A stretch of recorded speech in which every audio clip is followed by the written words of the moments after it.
ഈ സാധനം നമുക്ക് എല്ലാവർക്കും അറിയാം. ഇത് നമ്മൾ ഈ കൃഷിക്കൊക്കെ കെമിക്കൽ സ്പ്രേ ചെയ്യാൻ വേണ്ടി ഉപയോഗിക്കുന്ന ഒരു പ്രഷർ പമ്പാണ്. ഈ പമ്പിനെ നമുക്ക് ഈ വണ്ടികളൊക്കെ സർവീസ് ചെയ്യുന്ന സെൻറ്ററുകളിൽ സോപ്പും ലിക്വിഡും സ്പ്രേ ചെയ്യുന്ന ഒരു രീതി ഉണ്ടല്ലോ, ആ രീതിയിലേക്കൊന്ന് മാറ്റിയെടുക്കണം. ഇപ്പോൾ ഇതിൽ വരുന്നത് ലിക്വിഡ് മാത്രമാണ്, സോപ്പ് ഉണ്ടാവില്ല.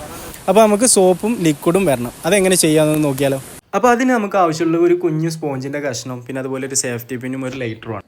ആദ്യം നമ്മൾ ഈ ലിക്വിഡ് വരുന്ന ഭാഗത്തുള്ള ഈ ട്യൂബിൻ്റെ അടപ്പ് തുറന്നിട്ട് ട്യൂബിൻ്റെ ഏകദേശം ഈ ഭാഗത്തായിട്ട് ഒരു ഹോൾ ഇട്ട് കൊടുക്കണം. ഈ ഹോൾ ഇടുന്നത് ലിക്വിഡിനോട് കൂടെ എയറും ചെറിയ രീതിയിൽ കയറി വരാൻ വേണ്ടിയിട്ടാണ് നമ്മൾ ഈ ചെറിയ ഹോൾ ഇട്ട് കൊടുക്കുന്നത്.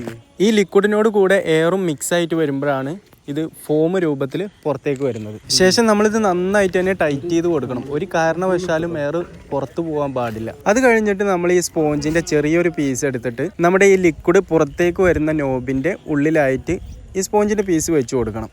ഇത് വെക്കുന്ന എന്തിനാന്ന് വെച്ച് കഴിഞ്ഞാൽ നമ്മുടെ ഈ ലിക്വിഡും എയറും പ്രഷറിൽ ഫോം രൂപത്തിൽ തന്നെ പുറത്തേക്ക് വരാൻ വേണ്ടിയിട്ടാണ് വെച്ച് കൊടുക്കുന്നത്. അപ്പോൾ ഇതുപോലെ നന്നായിട്ട് തന്നെ ഇതിൻ്റെ ഉള്ളിലേക്ക് ഫില്ല് ചെയ്ത് കൊടുക്കണം. ഒരു കാരണവശാലും ഇത് പുറത്ത് വരാൻ പാടില്ല. അപ്പോൾ ഏകദേശം നമ്മുടെ വർക്കൊക്കെ ഫിനിഷ് ആയിട്ടുണ്ട്. ഇനി അടുത്തത് ഇതൊന്ന് ചെക്ക് ചെയ്ത് നോക്കാം നമുക്ക്. അപ്പോൾ നമ്മൾ സോപ്പിൻ്റെ ലിക്വിഡ് മിക്സ് ചെയ്യാനായിട്ട് കുറച്ച് വെള്ളം എടുത്തിട്ടുണ്ട്. ഈ ക്യാൻ കംപ്ലീറ്റ് ആയിട്ട് വെള്ളം എടുക്കാൻ പാടില്ല, ഒരു മുക്കാൽ ഭാഗം മാത്രമേ വെള്ളം എടുക്കാൻ പറ്റുള്ളൂ.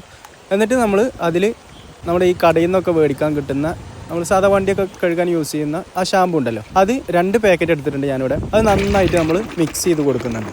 മിക്സ് ചെയ്ത ആ ഷാമ്പു നമ്മൾ ഈ പമ്പിനകത്തേക്ക് ഒഴിച്ചു കൊടുക്കുന്നുണ്ട്. അപ്പോൾ അത് നമുക്ക് ആവശ്യമല്ല, ആ ലിക്വിഡ് മാത്രം എടുക്കുക. ഈ മഴക്കാലം ആയിക്കഴിഞ്ഞാൽ നമ്മൾ നേരിടുന്ന ഒരു പ്രധാന പ്രശ്നമാണ് ഈ ചളി ഇങ്ങനെ തെറിക്കുക എന്നുള്ളത്. ഒരു സ്ഥലത്ത് കൊണ്ടുപോയി നിർത്തിടാൻ കൂടെ പറ്റൂല, അമ്മാതിരി ചളിയായിട്ടുണ്ടാവും വണ്ടിയിലൊക്കെ. ആദ്യം നമുക്ക് വണ്ടിയിൽ കുറച്ച് വെള്ളം ഒഴിക്കണം. ഈ പൊടിയൊക്കെ ഒന്ന് ഇളകി പോകാറുണ്ട്. അതിന് ശേഷം നമ്മൾ ലിക്വിഡ് സ്പ്രേ ചെയ്യുന്നത്.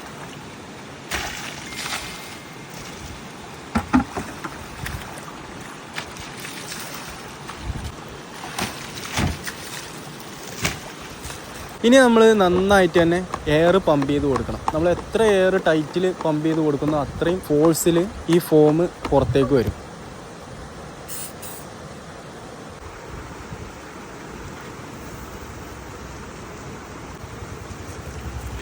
അപ്പോൾ നമ്മുടെ ഈ ഫോമിൻ്റെ വർക്ക് അടിപൊളിയായിട്ട് തന്നെ വർക്ക് ചെയ്ത് തുടങ്ങിയിട്ടുണ്ട്. ഇതെല്ലാവർക്കും വീട്ടിൽ ട്രൈ ചെയ്ത് നോക്കാവുന്നതാണ്. നമ്മൾ സർവീസ് സെൻറ്ററിൽ കാണുന്ന അതേ രൂപത്തിൽ തന്നെ ഫോം വന്നുകൊണ്ട് നിൽക്കുന്നുണ്ട്. അപ്പോൾ പരിപാടി എന്തായാലും സിമ്പിളായിട്ട് വിജയിച്ചിട്ടുണ്ട്. അപ്പോൾ നമ്മുടെ വീഡിയോ എല്ലാവർക്കും ഇഷ്ടമായി എന്ന് വിചാരിക്കുന്നു. അപ്പോൾ ഇതുപോലത്തെ ഉപകാരമുള്ള വീഡിയോസ് ലഭിക്കാൻ വേണ്ടിയിട്ട് നമ്മുടെ പേജ് ഒന്ന് ഫോളോ ചെയ്തിടുക. അപ്പോൾ ഓക്കെ, താങ്ക് യു.